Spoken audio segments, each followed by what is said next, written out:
It was supposed to be just a school field trip, a quick getaway, something educational, something harmless.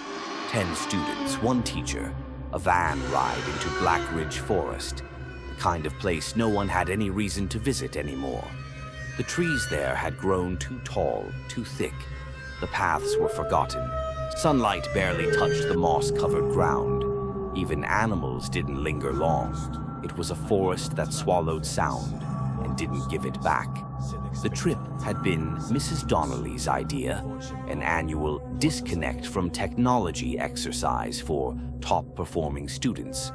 One night, camping beneath the stars, away from cell service, away from screens. Just nature. And for the first few hours, it was just nature. The ride was filled with nervous laughter, headphones sharing music, inside jokes and snacks. The kind of trip where no one knew that they were already too far in. The forest greeted them with silence. The only sound, gravel crunching beneath the van's tires as it wound down a dirt path that hadn't seen traffic in decades. Eventually, the road simply ended. No signs, no markers, just an opening in the trees and the thick smell of damp soil. They set up camp near the base of a collapsed lookout tower. Mrs. Donnelly said it was a historical relic. The kids didn't care. They were already bored, already tired, already regretting saying yes. Night came fast in Blackridge. The sun didn't set, it just disappeared, like someone flipped a switch. One moment there was light, in the next, everything was soaked in shadow. No stars, no moon, just the fire they had built, burning weak and orange against the void. The woods didn't make sounds that night. No bugs, no birds, just a low, distant hum. Not wind, not water. Something else. Something wrong. Around the fire, Max, always the loudmouth, tried to lift the mood with a ghost story. Legend says there's a man who lives out here, he said, grinning. Skin like raw meat, eyes blacker than sin, and when he finds you, he doesn't kill you right away. Number, he makes you scream until your lungs give out. A couple of the girls laughed nervously. Mrs. Donnelly told him to knock it off. That's when Lacey screamed. The laughter stopped. Everyone froze. She was staring into the woods, pointing. Her hand shook uncontrollably. Something's there, she gasped. It was standing, right there, watching us. Max stood, trying to act brave, shining a flashlight toward the tree line. Nothing, just trees and shadows. Probably a deer, he muttered, or a raccoon or something. But everyone felt it, that wrongness in the air, like the forest itself had stopped breathing. The next few hours were restless. No one slept. Not really. Then Max went missing. His tent was torn open from the inside, his shoes left behind. A trail of drag marks led into the dark. They followed them, flashlights flickering. And they found him, or what was left of him.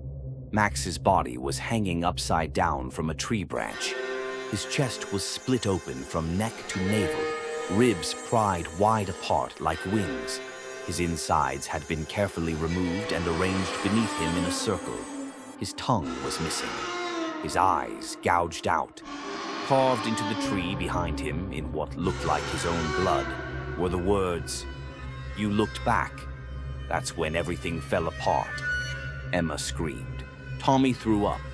Mrs. Donnelly tried to gather everyone and lead them out, but the path they had taken in was gone. No road, no tracks, just wall after wall of trees. The forest had shifted. Panic took over. They split, ran in different directions. Bad mistake. Cassie was next, dragged screaming into the brush, her fingernails ripped clean off trying to hold onto a rock. Her screams cut off in mid-breath. They found her 10 minutes later, her body stuffed into the hollow of a tree trunk. Folded, bent the wrong way. Her jaw was missing, her hands were sewn into her mouth.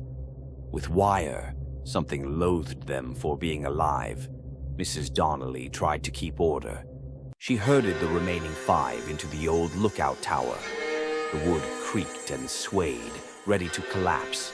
But it was shelter, or it felt like it. Jamie wouldn't stop whispering. He's here. He's watching. He's inside the trees, inside the wood. His eyes were wide and glassy. He looked through people, not at them. Then the sound came. Slow, dragging footsteps, crunching leaves, breathing, loud and wet, like something gurgling on blood. Tommy, in a panic, lit a flare. The red light lit up the woods outside, and there it was, standing still, not 10 feet away. It wasn't just pale, it was flayed. No skin, muscles raw and glistening. Its limbs were too long. It twitched when it moved, like its joints bent the wrong way. Its face was smooth, except for a wide mouth, too wide, stretching from cheek to cheek, filled with jagged teeth, human teeth, some still with braces. Then it charged. The flare went out. Screams, blood, wood snapping. The lookout tower collapsed. Tommy's body was never found, just a trail of bloody footprints leading into the river. Jamie drowned, or maybe he was held under. His hands were raw, nails broken off, trying to claw to the surface. By dawn, only Mrs. Donnelly and one student, Harper, remained. They sat in the ashes of the campfire, clothes torn, faces scratched and caked in blood, whispering nonsense to each other. When the search party arrived, Harper was curled in a ball, rocking, muttering a single word over and over again. Hollow, hollow, hollow. Mrs. Donnelly never spoke again, and the rest? Forgotten.